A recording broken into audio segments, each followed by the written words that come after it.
I'm going to be breaking down the top tech news stories for this week. We're going to be talking AI, XCOs, and more. But first, let's start with Apple. It's been rumored that Apple is going to be launching an iPhone 17 Air. This thinner iPhone will lose some features in order to support its 5mm body. The iPhone 17 Air will have a smaller battery, only one speaker located in the upper earpiece, and it also lacks support for millimeter wave 5G, which means you'll have slower cellular reception in certain areas. And to be paired with the iPhone 17 Air is iOS 19, which is rumored to be a very big update.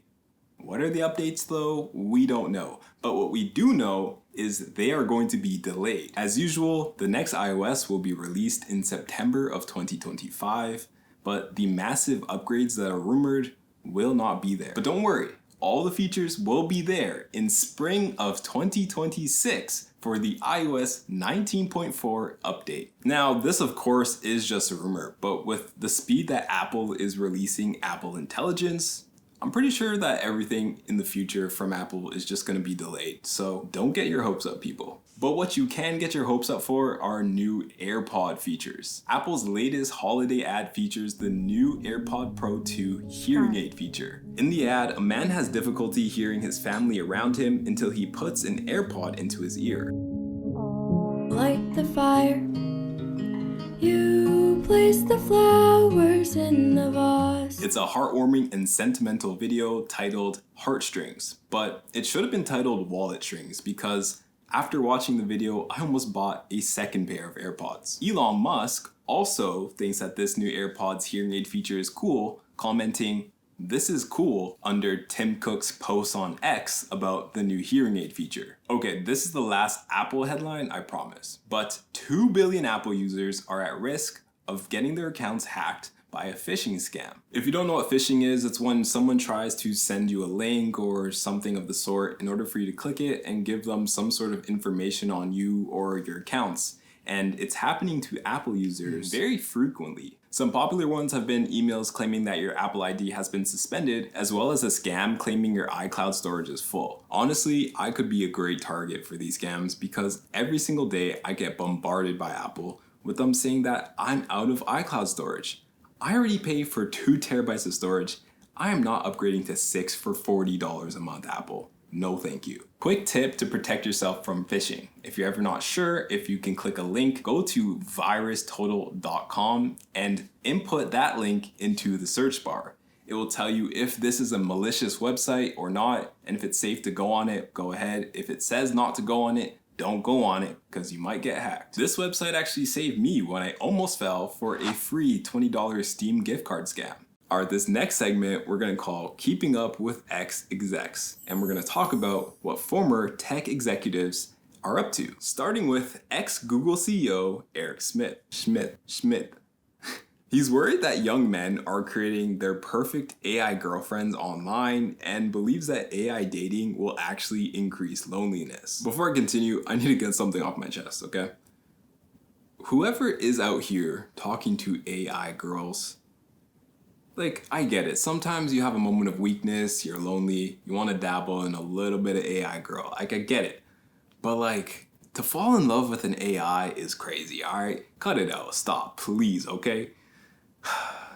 Like, I just don't get it. But anyway, Eric also mentioned that he's worried that young men are going to be so obsessed with these perfect AI girlfriends that they just won't be able to think for themselves anymore. The AI will completely take over their thinking. And the AI girlfriend, in this case, captures your mind as a man to the point where she or whatever it is takes over the way you're thinking.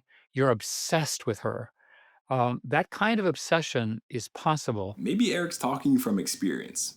Who knows? Jokes aside, this is actually a pretty scary theory about AI that I have never really thought of. The fact that AI can just make you fall in love and take over your brain. AI literally weaponizing the world's scariest people, horny young men.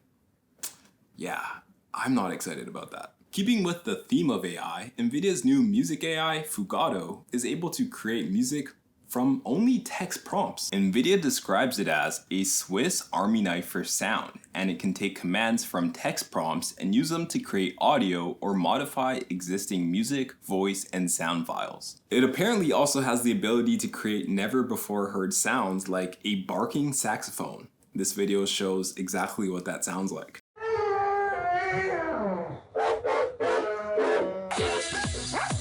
Yeah, after hearing that, I'm a little bit concerned that music in the future is just gonna sound like Baby Shark and What Does the Fox Say?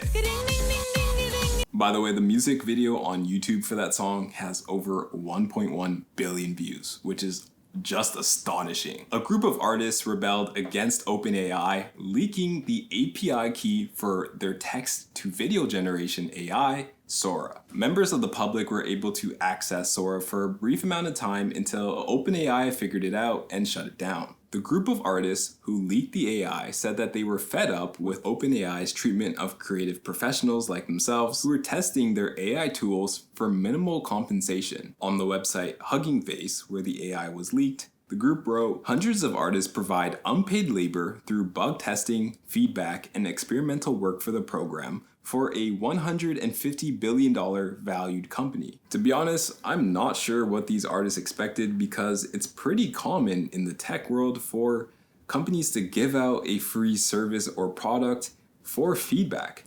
And so hearing that they're unsatisfied with the amount that they're getting paid, at least they are getting paid something. And on top of that, if they didn't like how they were being treated, then they could have just not have used the AI. That is it for this week's top tech stories, but there are some other honorable mentions. Meta is planning to build a $10 billion subsea cable that spans the entire world. Why? This may come as a surprise to you, but the internet is not actually wireless. There are actually cables like the one that Meta is trying to build all over the world, and this is the way that we stay connected with people in other continents. These sea cables are massive fiber optic cables that are typically owned by telecommunications companies, but the second largest driver of internet usage globally, Meta, wants their own. Lastly, the Australian government has officially banned children who are under the age of 16 from using social media. Apparently, social media companies that don't follow the regulations laid down by the Australian government will be facing fines of up to $49 million. If you're under the age of 16 and you don't live in Australia, you have nothing to worry about. Well, not yet. This is definitely going to be a case study for governments worldwide to see how legislations like these work. There have been other governments around the world that plan to restrict social media access for young children, citing that it's not great for their mental health. Personally, I agree with them. The amount of brain rot content that children are watching nowadays is definitely not healthy. And also, I'm not under the age of 16, so it won't affect me. Alright, that's actually all I have for you guys this week. Thanks for tuning in, and I'll see you guys next week.